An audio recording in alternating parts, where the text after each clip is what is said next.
Hey guys, so I'm back with a second episode of Build Doctor. Now, today's episode, we had a chatter come in asking for help for his level 95 invoker. He said that his Holopalm character is feeling a little bit squishy and wanted to see what he could do to increase his survivability. Of course, when it comes to survivability, a lot of times it's both the survivability itself, but also the amount of damage that you're doing in your maps, causing you to kill monsters slower and them, as a result, killing you. So I gave him some tips and advice on how to improve his character. Of course, for the most part, his character was put together pretty dang well, but there were a couple things here and there that I thought could be better.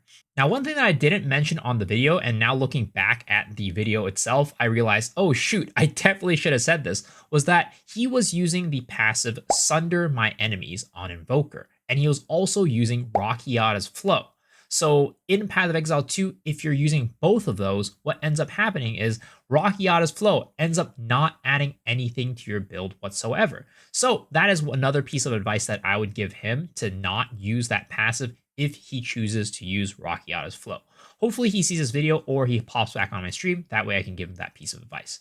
But yeah, this is something that I do for people on my channel just for channel points. So come hang out on the stream, twitch.tv/meselectshiru. I stream every single night. That way you can accumulate up some points. And then if you need help with your own build, I'm glad to help. Of course, as per usual, I can help only so much if you are building a niche build that I haven't played before. But at the same time, I'll try my best and do what I can to give you a good direction for where you can go with your build. While I might not have played that build before, I have a pretty good idea about how build making works in Path of Exile 2, so I can at least give you some tips and pointers on what to do to find information for your build, or give you specific tips and guides for your build itself. But yeah, hopefully you guys enjoy this one, and I'll see y'all on the next one. This is my first league in Poe. I'm 95 Hollow Palm, really struggling to juice map at this point. Any quick tips? I mean, it's hard to say. Like, what are you struggling with? Are you struggling with survivability? Are you struggling with damage? Like, what's the issue? A bit of both when you start dying normally. If you have like a POB, right? I'll take a quick look at it. Energy shield 4.5k with 1.4k life. You're about a 59% to evade, which isn't like amazing, but not terrible, especially as an ESEV character. I mean, fire resist not being at max is a little bit of an issue, not like the biggest problem, especially because it is pretty dang close to 75. Let's take a look at like your damage, right? You're using, I'm assuming Ice Strike is your main. Your DPS could definitely be higher. Let's take a look at your gear, right? Well, first, let's take a look at your stuff. Ice Strike +3, Crescendo Rapid Attack, Rage, Pinpoint Critical, Rockiata's Flow. I think like one of the things is like, if you're having, you might be having trouble with damage, which Rockiata's Flow is great, but for mapping, which is where I'm assuming you're dying, it can be a little bit like not very useful and might be impacting how much damage that you do. The other thing is, let's see, I feel like attack speed is important, but like I feel like especially for Hollow Palm, you might want to get like a, instead of the attack speed line, getting like a +2 melee line on that might help out a lot. There's not really too much else that I find like that much of an issue. Oh, why don't you have this? You could definitely take this off of this and put that there. That's like an extra 300 energy shield. Tried a couple respecs and consider Flicker Strike too. Well, Flicker Strike will probably increase your survivability overall because the damage of it is like front loaded as opposed to Ice Strike, which is back loaded, right? Ice Strike has an inherent problem where you only really do damage on your third hit. I think there's possibility make a change now. Yeah, no problem. I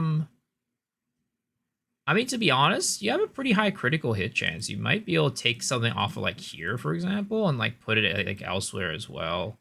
Like if you want, maybe, I don't know if you want the +2 power charges at all. You could do that. And also what I would recommend, right? Well, I mean, actually, you're probably using Charge Staff, right? Actually, you're not even using Charge Staff.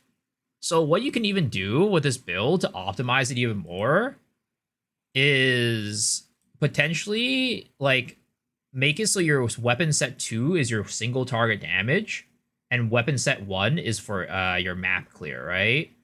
And you could go and like, for example, like this could be like all weapon set 2 stuff, right? You can put this as weapon set 2. You could put like power charge as weapon set 2 because you're only using power charges for your A-list chimes one-shot shenanigans, right? With Falling Thunder. Put all this in like weapon set 2. And then like you could go and get some more mileage out of your weapon set 1. And even let's just say like if you wanted to get like more attack, more damage, whatever it might be, right? You get like, you know, more attack speed there. You could go grab like more attack speed here if you really wanted it, right? You didn't think of that? I mean, these are mostly charge staff. Yeah, because we're not using charge staff, you have a lot more options and flexibility to like, okay, this is my AoE one, and this is my clear one. And like something you could even do, right, is like, you know, you could put this node up to here as a regular one. Then you make this your weapon set 2, and then your weapon set 1, if you're having real issues with survivability, you could even like put it up here into like energy shield and get a little bit more energy shield mileage out of here and get some more survivability while you're mapping, right? That's like another possibility that you can end up doing. And now you're at 6k energy shield just with that, which will increase your survivability even more. Helps a ton? Yeah, I'm glad. I'm glad it was helpful.